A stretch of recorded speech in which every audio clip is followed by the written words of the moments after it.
श्री कृष्ण कन्हैया लाल की, श्री निजानंद स्वामी की, श्री प्राणनाथ प्यारे की।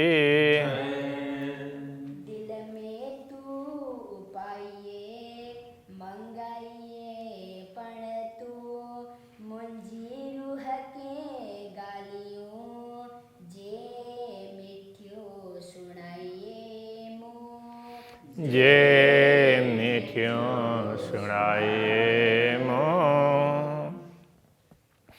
श्री कृष्ण कन्हैया लाल की। प्रार्थना का प्रसंग चल रहा है। सब कुछ आप ही कर रहे हैं, तो आप मुझे मधुर मधुर वचन सुना दें। ते चाहिए कर सुनाइए, सब उम्मीदों तो हथ। ते चाहिए कर सुनाइए, आप चाह कर सुनाएं। चाहिए कर कहने का तात्पर्य चाह, आप चाह कर सुनाएं। सब उम्मीदों तो हथ, सारी अभिलाषाएं तो आपके ही तो हाथ में हैं। हमारी अभिलाषा पूर्ण करने वाले आप ही हैं, प्रकट करवाने वाले भी आप ही हैं, सब आपके ही हाथ में हैं। धनी मुहजे धाम जा, तू सबने गाले समरथ। धनी मुहजे धाम जा, हे धनी मुहजे धाम जा, मेरे धाम के, हे मेरे धाम के धनी, तू सबने गाले समर्थ। आप सब बातों पर समर्थ हैं। कहने का तात्पर्य आप सर्व प्रकारेण समर्थ हैं, सब प्रकार से समर्थ हैं।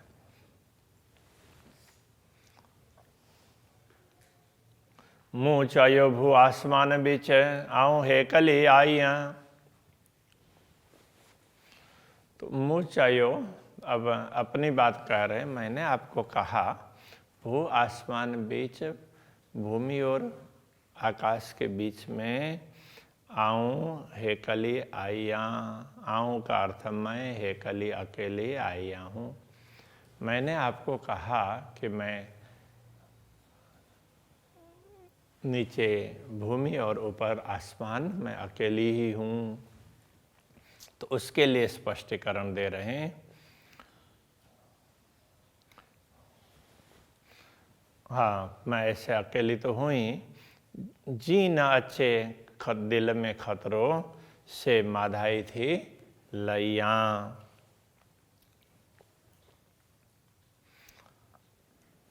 जी न अच्छे दिल में खतरो, दिल में कोई खतरा ना हो। खतरा का अर्थ भय, दिल में किसी प्रकार का भय उत्पन्न ना हो, न अच्छे ना आए।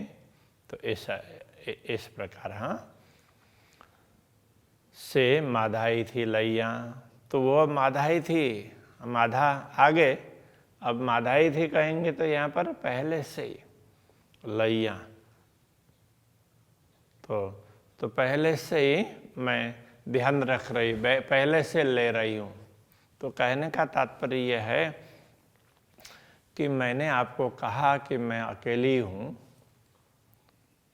तो उसके लिए कह रहे हैं कि मेरे मन में किसी प्रकार का भय ना रहे, इसके लिए मैं उस भय को पहले से ही दूर करना चाहती हूँ। तो दूसरे कोई, अब आगे भी कहेंगे, जो आत्माएं जाग गई हैं वो दूसरी है ही नहीं।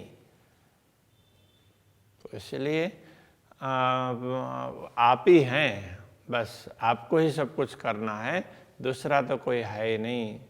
तो ये कहना चाह रहे हैं। बीरुए हिन अरस ज्यों, सेता आजी ज पाणे। बीयू रूहे हिन अरस ज्यों, हिन अरस ज्यों, इस परम धाम के बीयू रूहें दूसरी आत्माएं।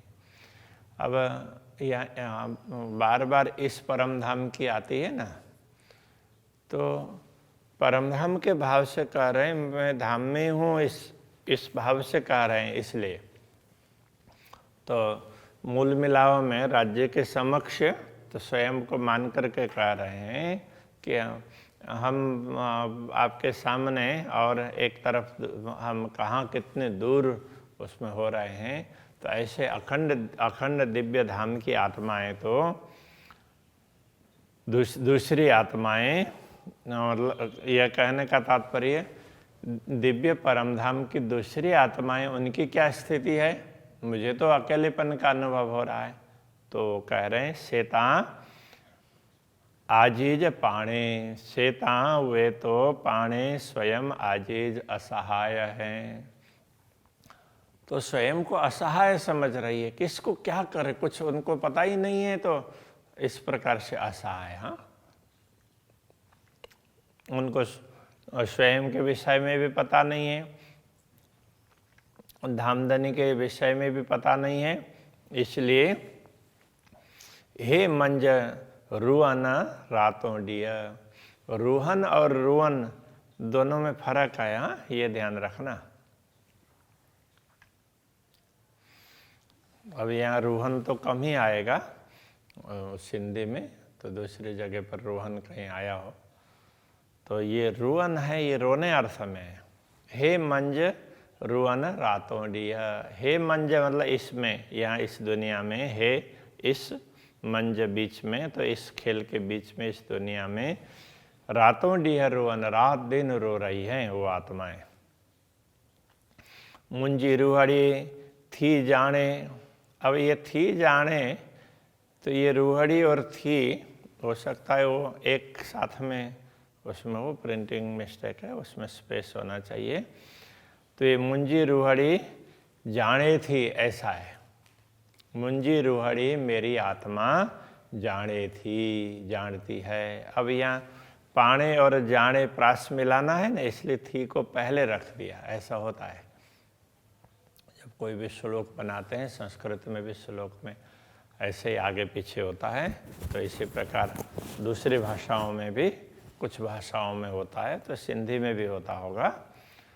तो मुंजी रूहड़ी, रूहड़ी जाने थी। रूहड़ी यहाँ रूह आत्मा और रूहड़ी जैसे गाम का गामड़ो बोलते हैं, तो इस प्रकार से रूह का रूहड़ी। तो मेरी आत्मा जाने थी, इस बात को समझती है। तो ये क्या कहना चाह रहे हैं, तो मुझे तो थोड़ा बहुत ख्याल है, इसलिए मैं आपसे प्रार्थना कर रही हूँ। दूसरी आत्माएं तो ये प्रार्थना भी नहीं कर सकती हैं, तो वो तो स्वयं को असहाय समझ रहे, किससे प्रार्थना करें, आपकी पहचान नहीं है। तो ये कहना चाह रहे हैं, जेव आई नारी यहाँ रूहा नाडू पसी जो हाल, जे का अर्थ जो, आऊँ मैं नारियाँ देखती हूँ अथवा देख रही हूँ, इस अर्थ में। रूहन अड्डू आत्मा की ओर, अड्डू तरफ, और मैं इन आत्माओं की ओर देखूं तो क्या लगता है, पश्ची इन जो हाल, इनके हाल को देख करके, पश्ची देख कर, इन जो हाल, इनके हाल को देख करके कैसा लगता है। रूहन अचे मुँह के, मुँह के, तो मुझे रोवन अचे, रोना आता है, मुझे भी रोना आता है। इनकी ओर मैं देखूं, इनकी दुर्दशा को देख करके मुझे भी रोना आता है। से तो जाने नूर जमाल, तो हे पूर्ण ब्रह्म परमात्मा, आप उसको तो जानते ही हैं मेरे दिल में क्या व्यथा है। तो मुझे जो पीड़ा है, इन आत्माओं के लिए पीड़ा है, ऐसा कह रहे हैं। मुझे तो सदगुरु ने जगा दिया, मुझे आपकी भी पहचान हो गई, तो इसलिए मुझे इतनी चिंता नहीं है कि इन आत्माओं की चिंता है। ये बेचारी रो रही हैं, इनको देख देख करके मुझे भी रोना आ रहा है। मैं इनको कुछ ज़्यादा कुछ नहीं कर पा रही हूँ। आऊँ भी बट भाइयाँ तिनके, जा उपटे अरसदर। ये थोड़ा सा वैसे बहुत ही भाव वाला है, भाव वाली बात है। पहले शब्द का अर्थ समझ लेते हैं और फिर उसके भाव को समझ लेंगे। आऊँ का अर्थ तो मैं, बी का तात्पर्य दूसरी आत्माओं के लिए कह रहे हैं, बट निकट अर्थ में। तो भाइयाँ जानना समझना इस अर्थ में, तिनके उनको। तो ये क्या कहना चाह रहे हैं, आऊँ मैं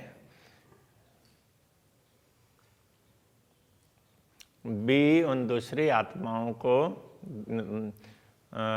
बी तिनके बी दूसरी आत्माओं को तिनके उनको अर्थ बी तिनके कहेंगे तो दूसरी आत्माओं को ऐसा समझना पड़ेगा, दूसरी आत्माओं को बट भाइयाँ निकट समझूं।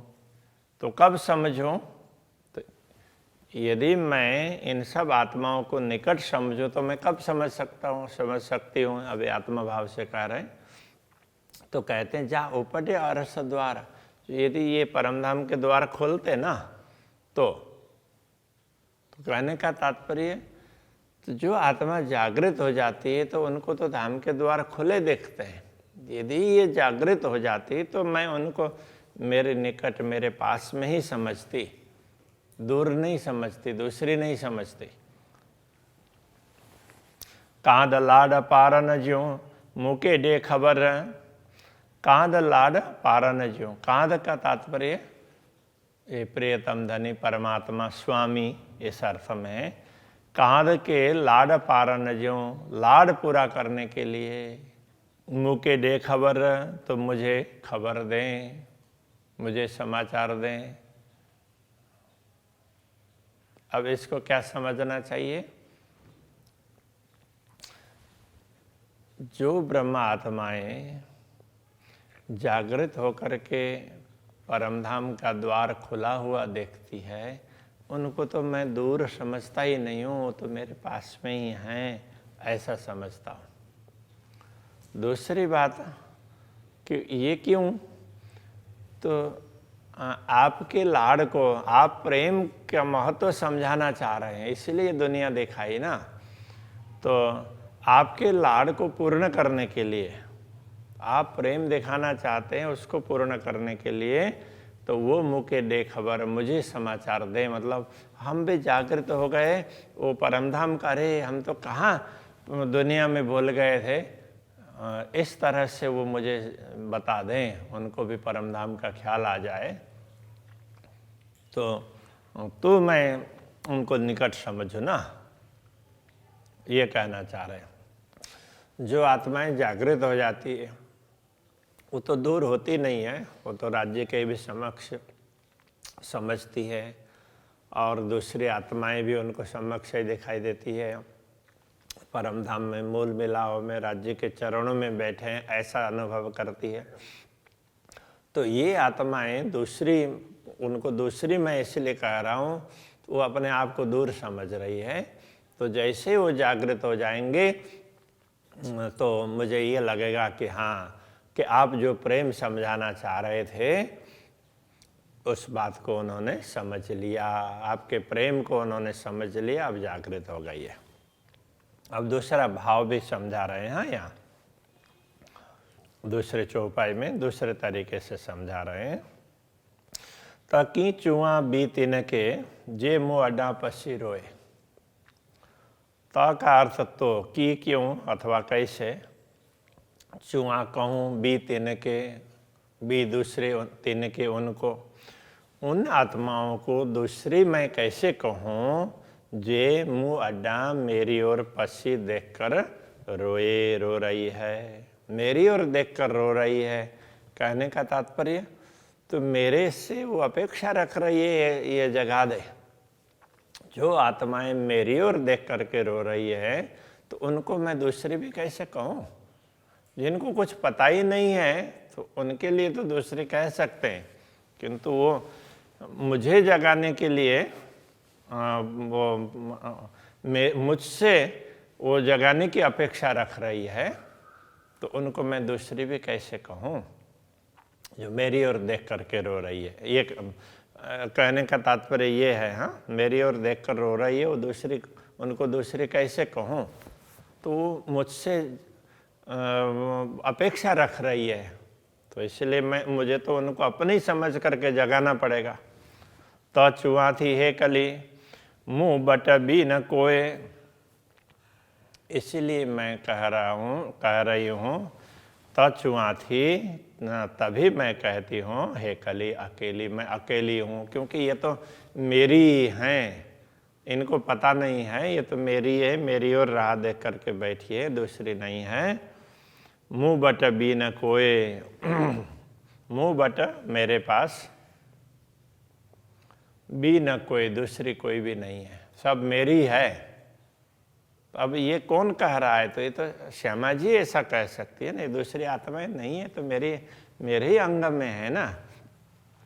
तो ये श्यामा जी का भाव है, इस प्रकार से कह रहे हैं। श्यामा जी राज्य से प्रार्थना कर रही हो ना, तो इस प्रकार का ये भाव है। तो श्यामा जी ब्रह्मा आत्माओं को दूसरे नहीं कहेगी। पसा बांझाई दियो हिनके, मुँह अचे बाझाण, ये भी थोड़ा सा वो शब्द थोड़े से नए हैं और भाव इसमें भी बड़ा महत्वपूर्ण है। पसा देखती हूँ, मैं देखती हूँ इस अर्थ में। बांझाइयों हिनके, हिनके इनको बांझाई दियो, तड़पती हुई देखती हूँ, ये बहुत व्याकुल हो रही है।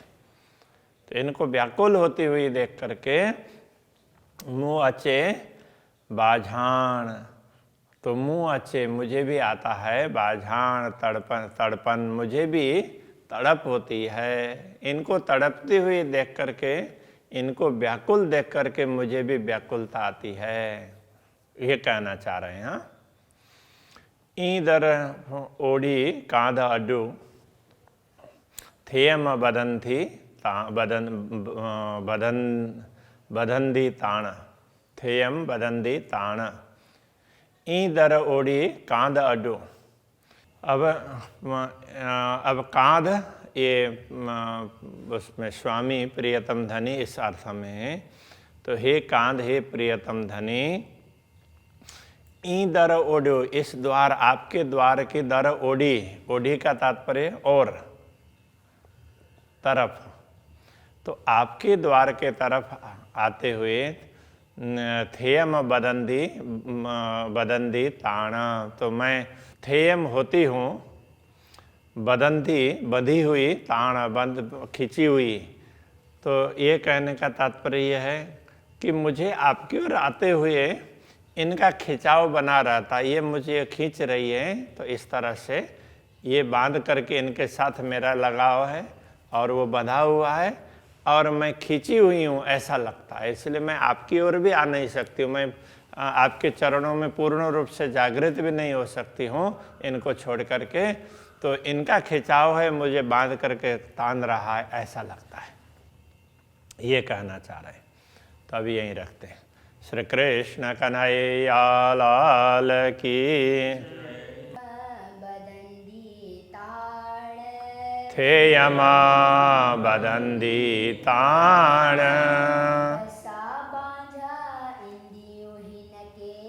पसा बांझा इंदियो हिनके, मुँह अचे बाझाण,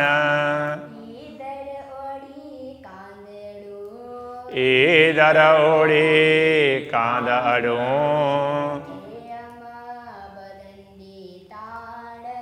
थेयम बदंदी ताण, थेयम बदंदी ताण।